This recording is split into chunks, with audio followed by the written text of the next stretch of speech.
बिस्मिल्लाहिर्रहमानिर्रहीम अस्सलामुअलैकुम वरहमतुल्लाहि वबरकातुहू। स्टूडेंट्स, आज की वीडियो में हमारे पास टॉपिक है जी थर्मिस्टर, जो कि दो अल्फाज का कम्बिनेशन है, थर्म और स्टर, जो कि रजिस्टर का शॉर्टकट है। तो थर्म का मतलब क्या होता है? हीट या टेम्परेचर। इसका मतलब थर्मिस्टर एक ऐसा रजिस्टर है जो टेम्परेचर या हीट पे डिपेंड करता है। तो इसीलिए हमने लिखा हुआ है कि it is a heat sensitive register. Thermistor क्या है जी? एक ऐसा रजिस्टर है जो हीट या टेम्परेचर पे डिपेंड करता है। टेम्परेचर के इफेक्ट से ये क्या करता है? अपनी रेजिस्टेंस की वैल्यू चेंज कर लेता है।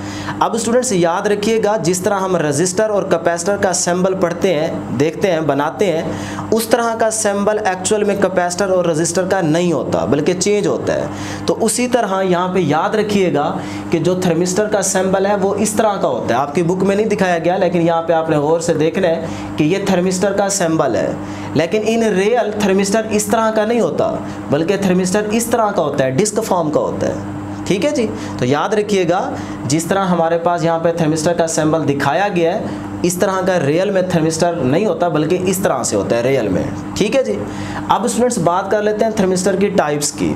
तो हमारे पास यहाँ पे दो टाइप्स हैं थर्मिस्टर की, एनटीसी और पीटीसी। एनटीसी का मतलब क्या है? Negative temperature coefficient. अब नेगेटिव टेम्परेचर कोफिशिएंट में अल्फा क्या होता है जी? नेगेटिव होता है। इसको हम पहले की वीडियो में डिटेल में डिस्कस कर चुके हैं, नेगेटिव अल्फा और पॉजिटिव अल्फा को, रेजिस्टिविटी वाले टॉपिक में। तो यहाँ पे याद रखिएगा, अब नेगेटिव अल्फा से क्या मुराद है कि जो रेजिस्टेंस होगी वो इन्वर्सली प्रोपोर्शनल होगी टेम्परेचर के। अब ये चीज़ हमने कहाँ पे डिस्कस की थी? सेमीकंडक्टर या डायोड के केस में डिस्कस की थी।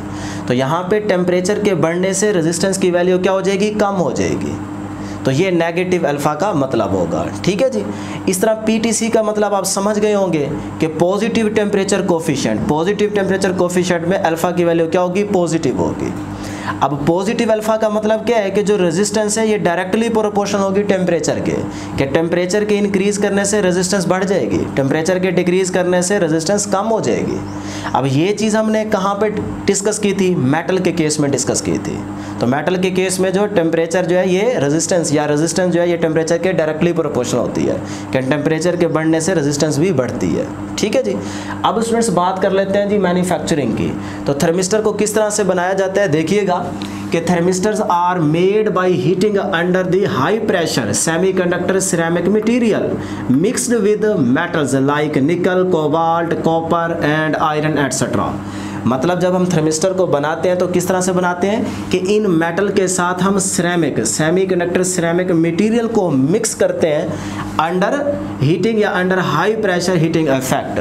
तो under high pressure heating effect जब हम सेमीकंडक्टर सिरेमिक मटेरियल को इन मेटल के साथ मिक्स करते हैं तो हमारे पास क्या बन जाता है जी? थर्मिस्टर बन जाता है। अब वो जो सेमीकंडक्टर सिरेमिक मटेरियल है, तो सिरेमिक वर्ड आपने यूँ समझना है कि हमारे पास जिस तरह से पक्की ईंट होती है या जो बजरी होती है, इनको हम फिजिक्स की भाषा में सिरेमिक का ही नाम देते हैं। तो उन मटेरियल को जब इनके साथ आप मिक्स करते हैं तो आपके पास क्या बनता है जी? थर्मिस्टर बनता है। ठीक है जी।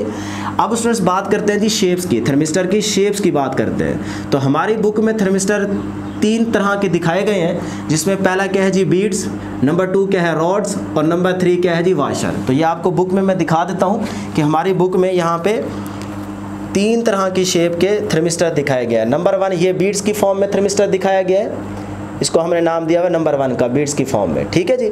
और ये हमारे पास नंबर 2 रॉड्स की फॉर्म में, रॉड की शेप में थर्मिस्टर दिखाया गया है। और यहाँ पे जो थर्ड है वो हमारे पास क्या है जी? वाशर की शेप का थर्मिस्टर है। तो ये तीन तरह के थर्मिस्टर जो हैं ये आपकी बुक में दिखाए गए हैं, बीड्स, रॉड्स और वाशर की शेप के थर्मिस्टर दिखाए गए हैं। चौथा आप याद कर सकते हैं डिस्क। तो ये हमारे पास डिस्क फॉर्म का भी थर्मिस्टर होता है। तो इस तरह से 4 तरह की शेप आप डिस्कस कर सकते हैं थर्मिस्टर के लिए। ठीक है, याद रखिएगा।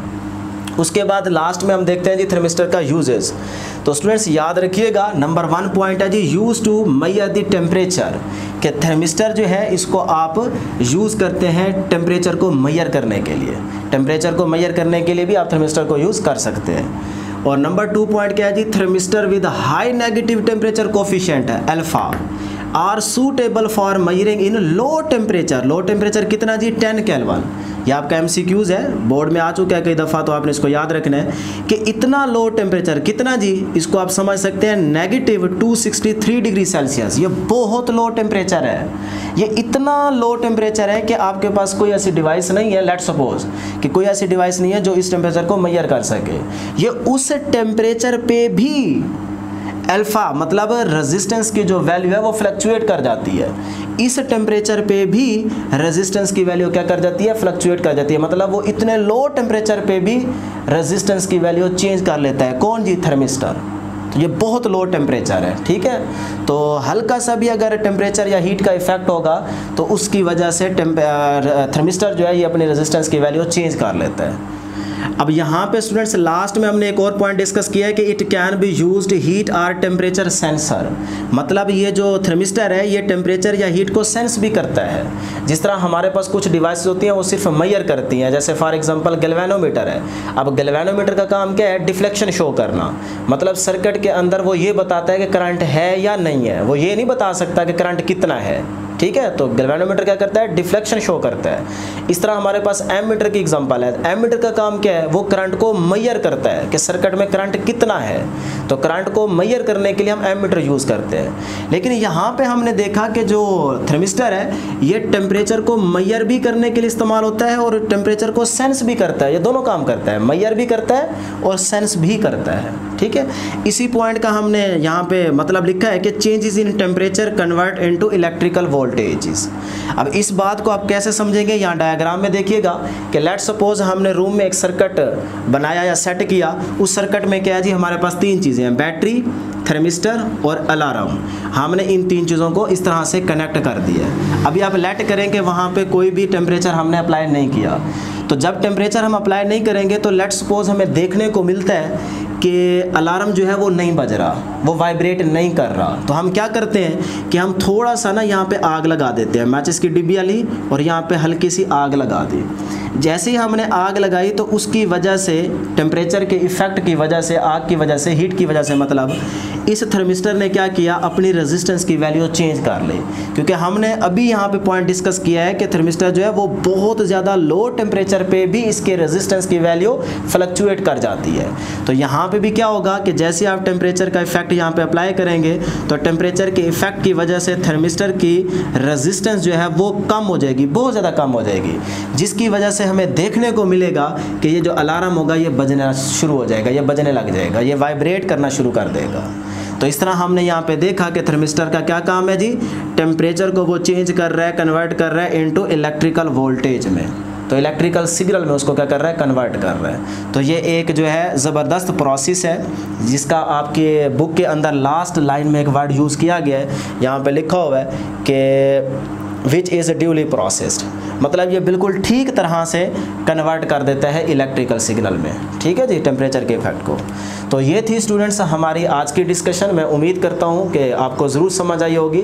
दुआओं में ज़रूर याद रखिएगा। आज के लिए इतना ही। अल्लाह हाफिज़।